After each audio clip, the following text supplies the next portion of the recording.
U.S. Senator Kirsten Gillibrand has been in office for 15 years and rose to national prominence for her work in passing legislation that combats sexual harassment, her bill to improve the handling of sexual assault cases in the military, and her role in repealing the Don't Ask, Don't Tell policy that barred openly gay men and women from serving in the military.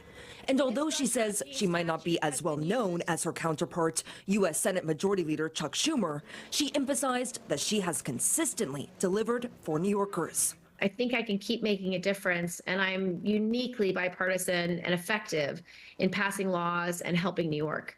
I'm also pretty good at getting money into our state. Gillibrand's opponent is Mike Sapraicone, a retired police detective who was raised in Queens. Sapraicone served in the NYPD for 20 years and started Squad Security to provide security services to New York-based companies. Sapraicone says he strongly supports term limits and accused Gillibrand of being absent from her job once she withdrew from the presidential race in 2019. I think she's kind of asleep at the wheel. Now, if you would have put my opponent in a lineup, you couldn't pick her out. Most people can't pick her out. One of the top issues in this election cycle is the economy. Gillibrand listed bills that she has passed through Congress that have helped bring down costs and increase domestic manufacturing, like the CHIPS Act. She's also working on a few bills with her Republican colleagues in the House that would create more oversight on how money is being spent on public housing to increase its quality.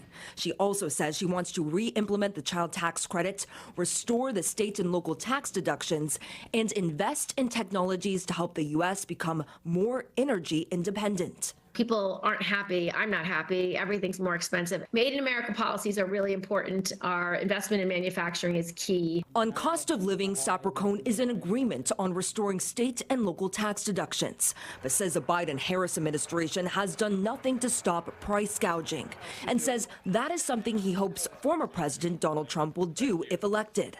Additionally, Sapraicone wants to put a stop to congestion pricing and do a review of costs on the federal level. We need to start reviewing what we're spending. We don't do that anymore. We just print money, and we're not sitting down and talking about it. I had a business. I run a family. You need to be fiscally responsible. Immigration is another top issue, with more than 200,000 migrants arriving in New York City in just 2 years. Gillibrand pointed at Republicans in the House, saying they killed a bipartisan border deal, but she says she will continue to work on trying to increase the number of legal visas and have migrants apply for them at their country of origin, as well as expedite work visas for those already here.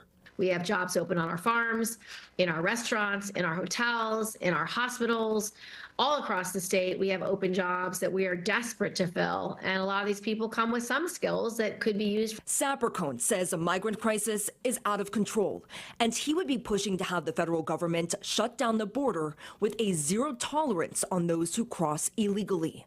He says the Senate's bipartisan border deal was poorly written, and he would not have voted for it. It's a terrible deal. You would allow 5,000 people a day. I think I said earlier, it has to be zero tolerance because we have no plan. You got to shut down the border, clean up our act, and make some big boy decisions. We asked Sapraicone how he wants voters to remember him when they head to the polls. I'm like the cop, but I'm a common sense person. I'm a business person. We live in such a great state with such a great platform. It's important that we live up to those expectations as the United States Senator for the state of New York. We asked Gillibrand the same question. I fight for them every day, and that I care deeply about them feeling safe in their community and that they feel that they can raise their children and provide for their families. That's what I focus on.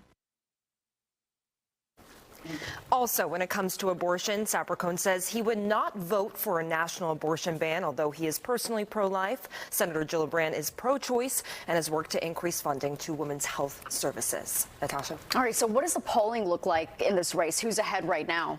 So right now in the last Santa College poll, Gillibrand's up about 26 points. It's really hard for a Republican to win a statewide office. The last time a Republican won a statewide office was with former Governor George Pataki. He won his third term in 2002. So obviously he had a really uphill battle to begin with, as well as Gillibrand has a lot more funding in her bank.